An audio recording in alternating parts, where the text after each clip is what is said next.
Welcome to a new and exciting little series we're going to be doing.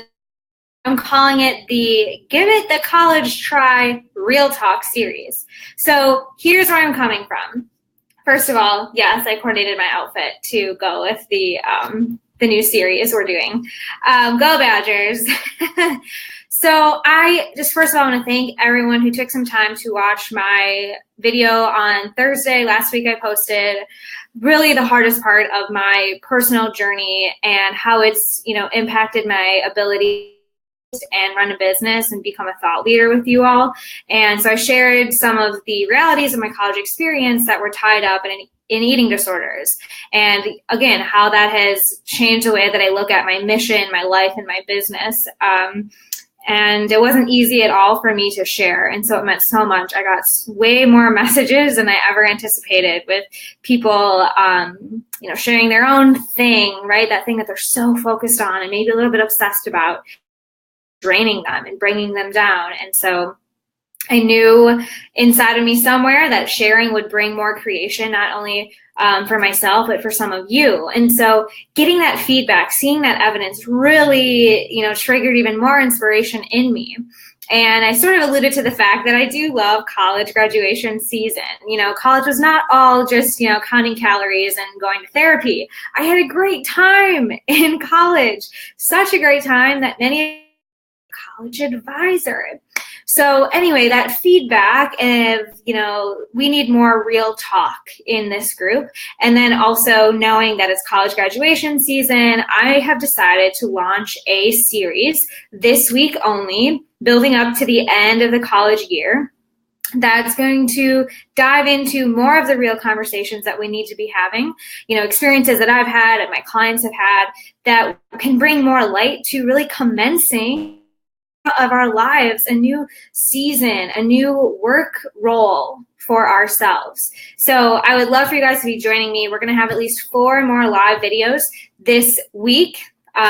So it'd be great if you guys hop on. I'm going to make sure you guys have a lot of actionable steps that you can start implementing into your life and business. And I might just bring, maybe I'll wear a new college shirt every time.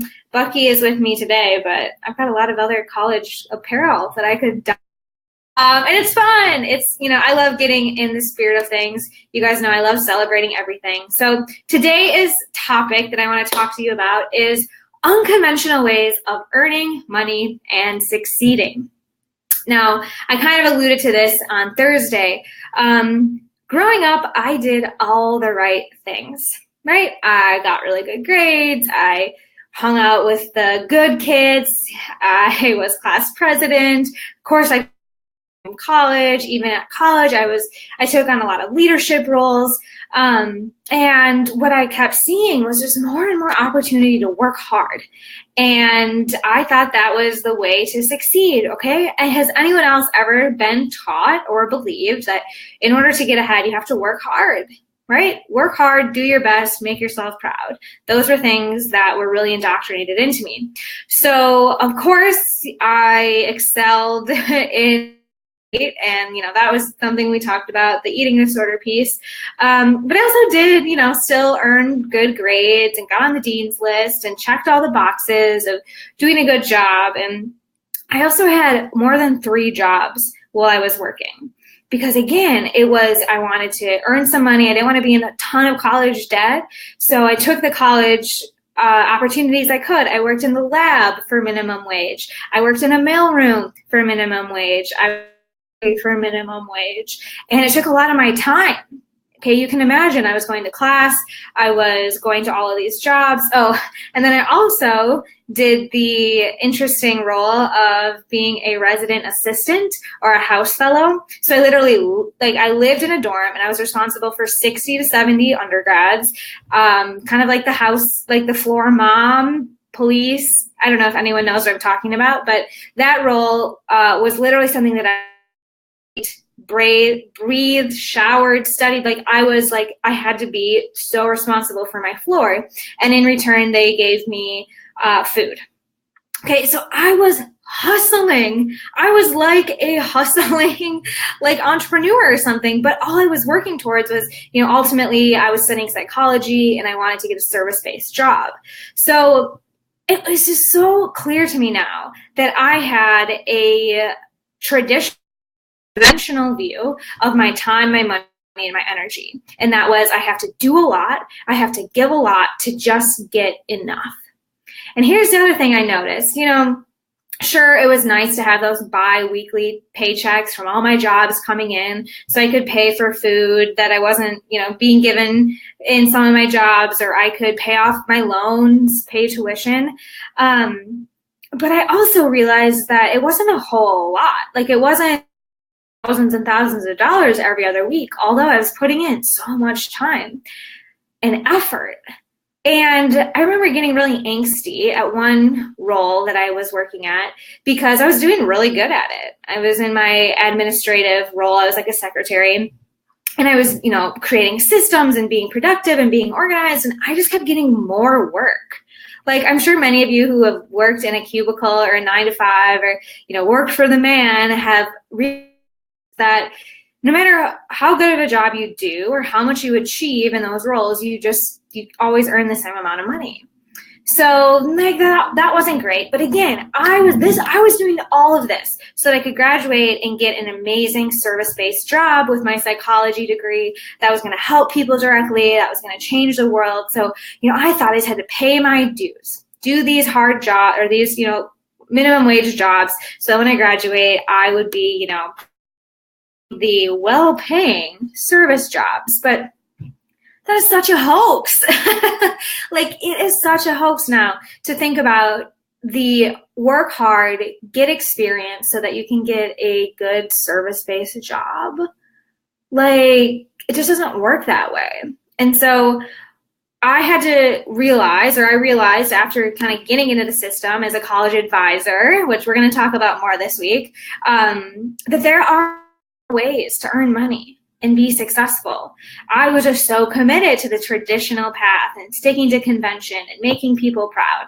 Have any of you felt that, right? That, okay, if I just have to get the good job to make people proud, or this is how everyone else is telling me to do it. It worked for them. Like, why can't I just do this? Why can't I just be content as a college advisor? Why can't I just be content with my salary? Why can't it just be okay that I work 9-to-5, but I get my weekend?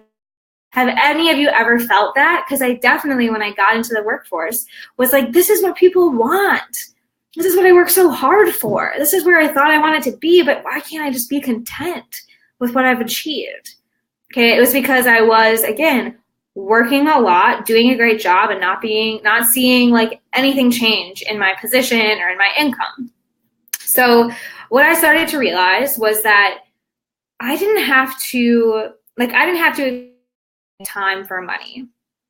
And when I started to redefine my relationship with time and money and success, ultimately, I decided that I wasn't going to work for money. So I quit working as a college advisor and I went into a startup. And that startup was, giving some money, but it was a very unexpected, it didn't have the traditional, in 5 years, you'll get a raise, in 20 years, you'll have a retirement plan. And so it was in that startup that I started to understand, I can work wherever I want. I can work as little or as much as I want. And there's a completely different energy around my salary. There's potential for us to earn a lot more money if we work smart. Okay, it's that typical conversation, work smarter, not harder. So a lot of people have been telling me that I was doing really well. Yeah, someone was commenting. I can't see your name, I'm sorry. But who's ever commenting, you get great. Yeah, words of affirmation, pat on the back here. And then when I realized I can work for myself and I don't have to just exchange time for money, it was so much more inspiring and I became so much more productive. Okay, this is a common story. Hi, Jennifer Lee. This is not exactly the focus of this live. But what I also realized, and this is related to Thursday's conversation as well, that playing small, me sticking to my minimum wage jobs, and I just got more jobs when I wanted more money. Or, me being so focused on my weight loss, that was playing small.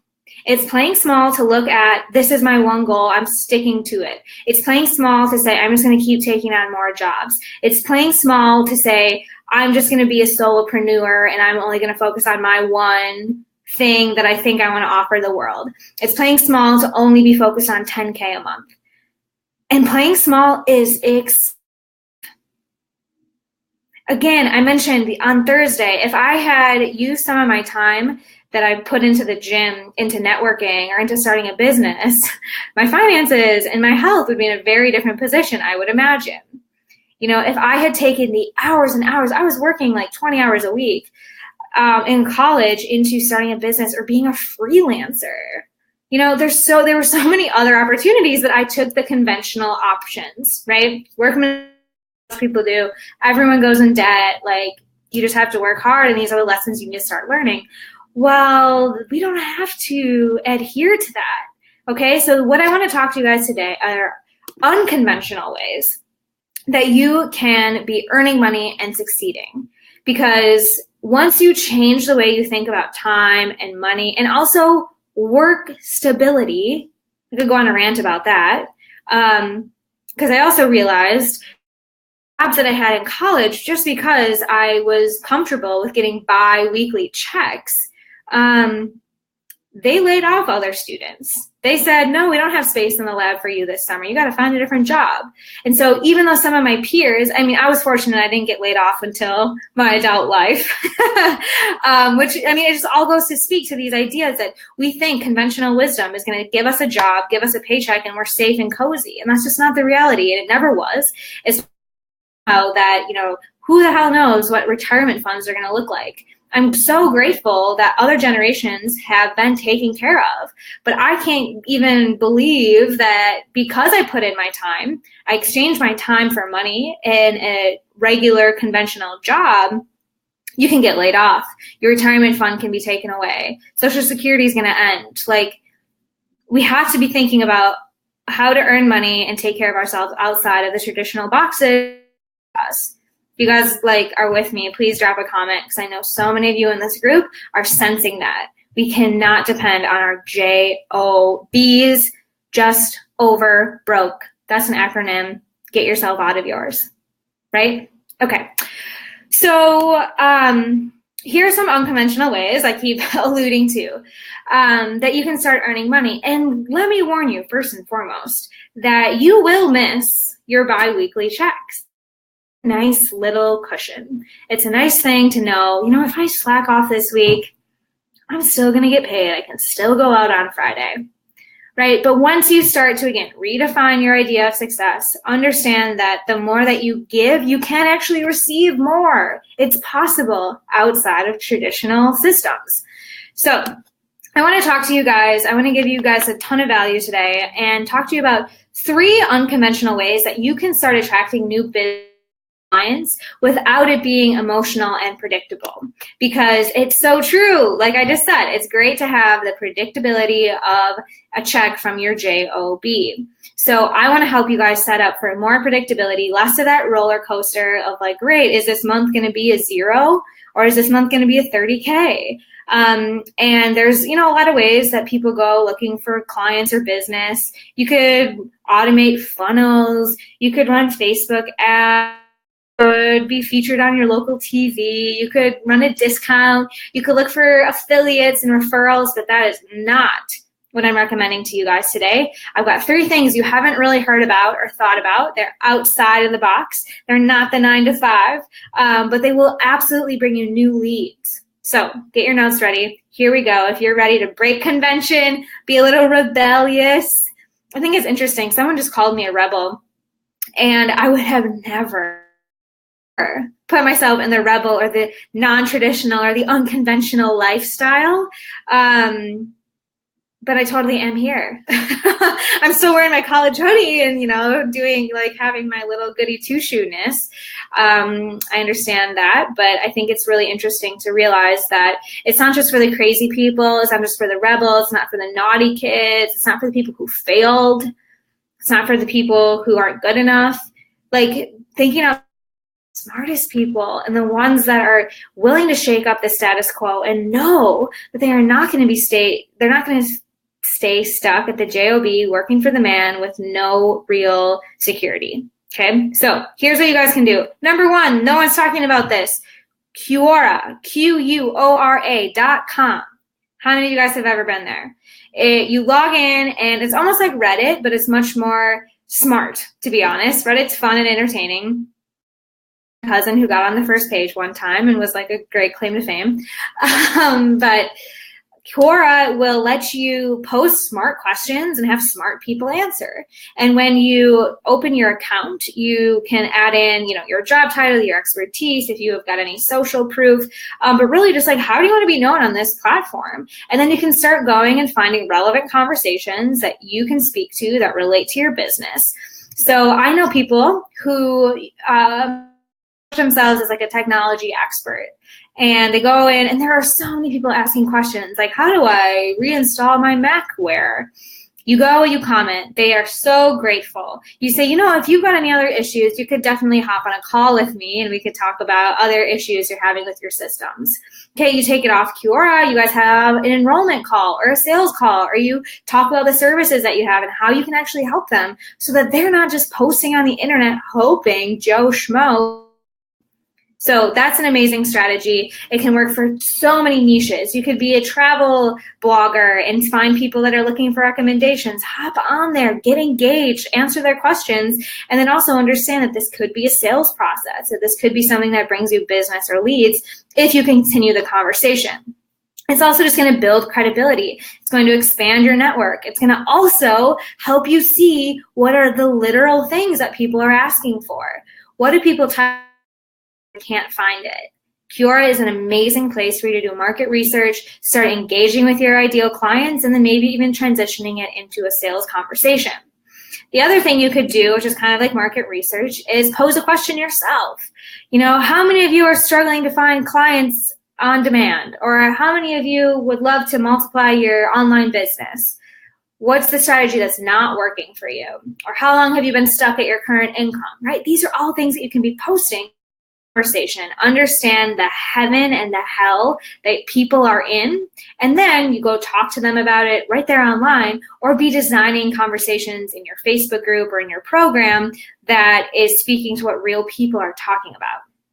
Got it? All right, that's the first unconventional tip I have for you, to be finding more leads, more clients, without being emotional or unpredictable or saying, oh, I miss my paycheck so much. All right.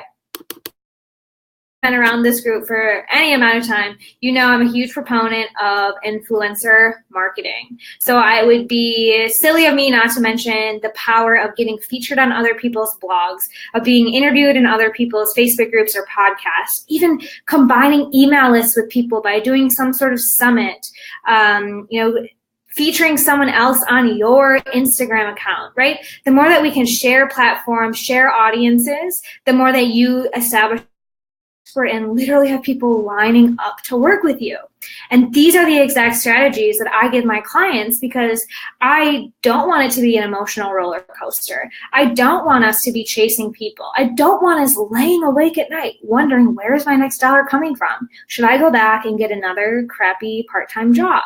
No, you need to be focusing on your zone of genius and finding those platforms where you can share your genius. And like I said, this is all you've been around, you know this, but I have to reiterate the power of collaboration, contribution, and influencer marketing that you can use in digital spaces as well as real life spaces, right? We just did a training on how to land speaking gigs. You can do that by yourself, or you can go do that on someone else's stage and get more eyeballs, more impact, and more of those ideal clients lining up to work with you. All right, the third thing is to not put in a box by buying online courses. Look, I've taken tons of courses online, and mostly what I've learned from them is that it's adding fuel to the broken education system, where they give you content, they give you a group call, they give you some emails, and you have to go work on it yourself. And I've had so many clients come to me who have taken B School, or who have taken Go Pitch Yourself, or these other like really courses and it's just too big for them and you get lost. And it's the same trap of just like trying to work hard, just do all the work and it's going to happen. No, it doesn't just happen because you do the work or because you heard the content. You need to be putting yourself in spaces that have mentors that are going to enrich your network, that are going to give you experiential opportunities to learn these things. Because what I'm telling you is that the courses, ideas, and the most confusing, most frustrating place to stay is in your own head, with just more information, right? That's the information overwhelm zone. And whether or not you've invested in courses yet or not, I'm going to encourage you to seek out a network instead of a course, because there's information all over the internet. All the information was in my textbooks the whole time in college, just like they are in courses. But until you start to implement, you have experiential learning, you have holding, you have someone showing you exactly, you know, how it's going to work for you. They get into your business, they understand your goals, they're a part of your life. That is where you start to position yourself. You get these opportunities. You know what to say on Quora when you go on there. And it also gives you the insight to the mindset of leaders, those ones that you want to be like. And you don't get to that level in your business. You don't get the business owner who just has folks lining up for them. You're not the speaker that is so empowering until you're around them, until you see how they do it from the inside out. So it's not as a direct, I mean, actually it could totally be true that mentors, you know, connect you with your next client, but just positioning yourself on that level is what really amplifies our success. And the more that we study and wait and hang out on the sidelines, the longer we stick to those limiting beliefs that you have to work hard. Someday the opportunity will come to you. No, in order to go create the opportunities that are going to get you featured in front of your ideal clients, you need to be enriching your network and spending time literally in the spaces of the folks who are already doing it, who have success for themselves. Okay? So, quick recap. Go right now to Quora. I'm sure I'm not pronouncing it right. That's why I'm like spelling it out for you guys. Over there, check out places that you can start contributing to conversations, see the questions people are asking. Number 2, get featured on other people's blogs and stop worrying about your own traffic. Like, there are so many amazing bloggers and YouTube stars and Facebook group owners. Like, you do not have to go be the next sensation. You just need to position yourself to be on that sensational platform. So yeah, if you're here to understand how to grow, blog like bloggers, go help each other out. Please quit focusing on your own website. Anyway, I'm getting on tangents, but I want to just wrap up with number 3 then, and that is not buying online courses and putting yourself back in school, back in information overwhelm that's not actually giving you a tangible outcome, but make a new commitment to education and your own success by putting yourself in the environment with the mindsets and the leaders you want to be like. Don't put yourself back in school.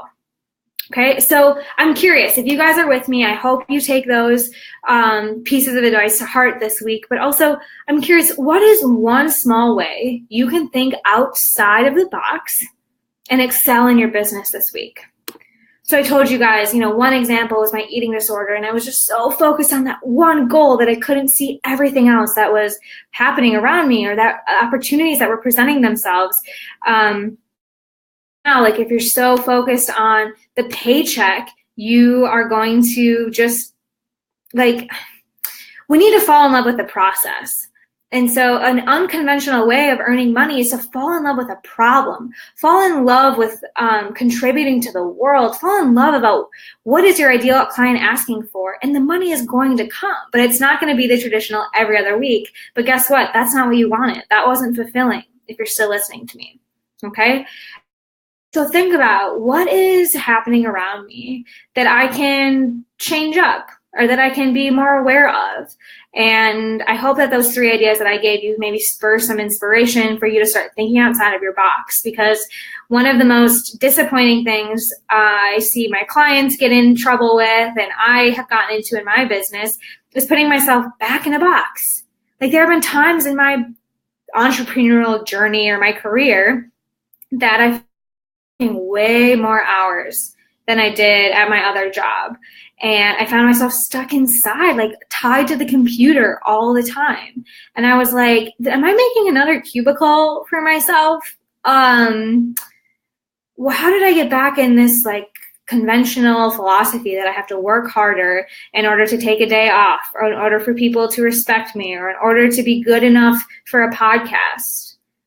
So I want you to shake things up this week. She's in that place. She's got a lot of things that she can contribute to, so go take action, especially on Quora. That's an amazing place to start. And you're quickly going to get that feedback, just like I did with my live. Again, thank you guys so much for being here. So start trying unconventional ways, things you haven't tried yet. Don't be married to them. You don't have to change your entire business model, but don't be so focused on one goal, because when you play small and focus on a few things and you think you've got the answers and you just stick to what everyone else is telling you to do, or you copy and paste the same formula you got in the course because it worked for someone else, like that is playing small, and that is expensive. You need to play big, because playing big is when we get freedom in our time and our finances. So this is just the second video of this week where I'm going to be giving you guys more unconventional ways that you can be thriving and creating or making your dream life your real life, along with some of the, maybe faux pas that I made, like just getting more jobs and just working harder and just trying to make other people happy with my progression into a cubicle, right? Let's break free from that. I know it's a story a lot of you guys can relate to, but let's apply it to our life right now as entrepreneurs. Don't put yourself back in a box. Playing small is expensive. Go outside of your conventional strategies and quit studying so much, right? Like me getting A's is really no big deal anymore. Okay, yes, I got like some study skills and it felt great to be on the dean's list. But the ability to work smarter and not harder is what I want you guys to be focusing on this week. So I hope it made sense. I wanted to bring together some of my college-ness along with some business strategy. Please let me know if you guys have any questions, and be sure to drop down there what do differently this week. What is one small way you can step out of the box in your business and just see what's lying beyond that comfort zone you've created for yourself? And I will be back here a couple times this week with more, college-related celebration, stories, strategy. So be sure you are staying tuned. And if there's a topic you'd love for me to tackle, haha, football pun, or a question you have about my story, please drop it in. Open book these days. Another college pun. Don't get me started on puns, though. And some of you may have been my college students, right? So when I was an advisor, we actually had time set aside. I was a supervisor for some college students who are in this group. You guys have graduated, but you guys may remember the Real Talk series, and it was super uncomfortable for me to start, letting students have real talk and ask me personal questions. Again, breaking free from that pattern and letting you guys see a little bit more of my story, my philosophy, and soon my business more and more. You guys are getting that. So welcome again to the series. Let's talk about giving it the college try. Let's not work hard. Let's work smart this week. And I will see you all very soon.